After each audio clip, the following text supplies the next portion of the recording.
Good morning friends, welcome back to my YouTube channel Medical Classes by Dr. Srinidhi Kumar Acharya. Don't forget to subscribe to my channel and also please give your valuable comments. You can also visit the playlist. In the playlist I have provided almost all the topics in a very systematic order. It is quite convenient for you to have a continuous study. Thank you very much. So today we will have another part of the short stature, that is assessment of the short stature. So basics all we have covered so far. Now we understand the assessment. Now, what is actually required for the good growth? Good growth, it actually requires a happiness, stress-free environment, and then we should have normal cells, and we should have continuous supply of the nutrients, and we should have proportionate production of the hormones, and we should have all the criteria to have a good health, isn't it? So that's required for the good growth. Now, short stature means I will say yes, the growth is not up to the mark, okay, but it is physiological. A short stature, the growth is reduced, but still it is physiological. So this will be seen in case of familial short stature and as well as constitutional delay in growth and puberty. Okay, although it is considered as pathological, these are the physiological causes of short stature because it depends upon the genetic potential. Now, short stature is physiological, we have seen. Now, short stature is pathological in some conditions when the nutritional supply is not there, when the child is having short stature because of syndromes or nutritional deficiency, skeletal dysplasia, skeletal problems are there. Then because of the drugs, the short stature is there. Because of endocrinal problems, short stature is there. Because of chronic disorders, short stature is there. Some of the psychosocial deprivation problems, short stature is there. So in these conditions, actually, short stature is there, but it's not physiological, it is pathological. Whereas in case of constitutional and as well as familial, it is physiological. Now, steps to assess the short stature. What are the different steps to assess the short stature? Very important, we know that anthropometry. Anthropometry is very, very important. Okay. So history and physical examination is very important. Mother and father's height is very important. Understanding or calculating the target height is very important. Understanding the bone age, calculating the bone age is important, and some of the investigations. Now, in the history, what is very important is the age of the onset. Short stature, since birth itself, the child is having short stature. For example, at the time of the birth, normal length of the child is 50 centimeter. Now, at the time of the birth, anthropometry shows that the height itself is 48 centimeter. That means from the birth itself, probably from the fetal stage itself, the child is started with the short stature. Okay, so age of the onset, whether it's since the birth or during the infantile period or during the puberty period, initial growth was normal, and during the school age this is started. So age of onset is very important because depending upon the age of the onset, the causes will going to vary. Now, review of the past record, that is very important. Past record we have to review.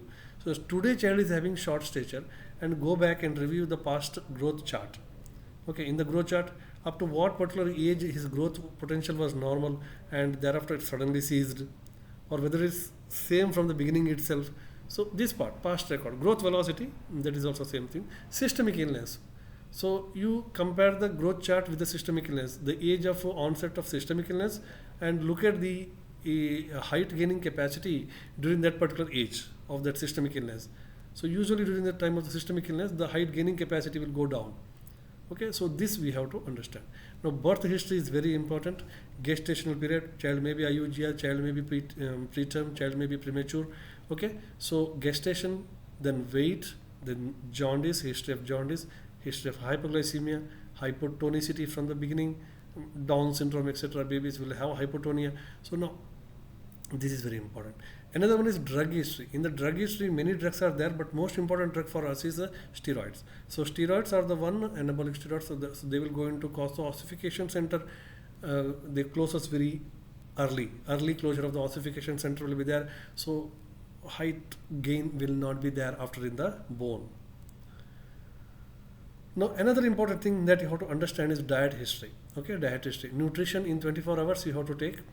Then in the infantile period, the weaning practices, the family history of short stature, familial short statures, delayed puberty, that is important. Social history is also important. Child abuse, okay, or child exploitation, family discard, Then emotional deprivation in the family, that also plays a very important role because of the nutritional problems and all.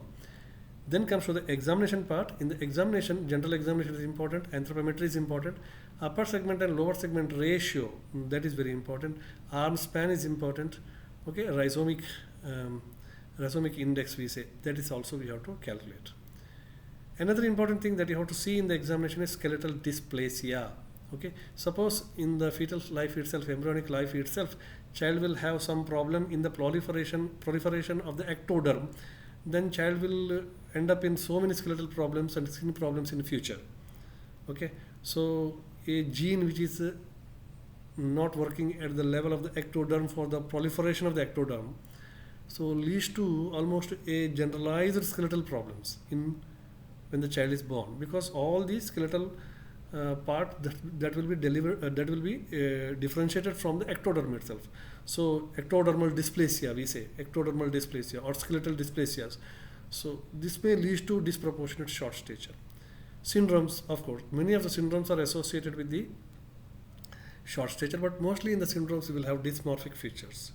Undernutrition is one of the important causes where height and weight both are affected. Height is more affected. Wasting and signs of micronutrient deficiency will be seen. Growth hormone deficiency. Okay, so usually growth hormone deficiency leading to dwarfism, where it's less than -3. Okay, so less than -3. So that is commonly seen in the growth chart, height chart. Growth hormone deficiency may be there. Sometimes obesity, then comes maxillary hypoplasia, micropenis, hypothyroidism. So these are some of the points that you have to look into the patient during examination. That gives some coarse faces, very rough faces, usually hypothyroidism, intellectual disabilities, etc. So this is the approach when we go through a short stature.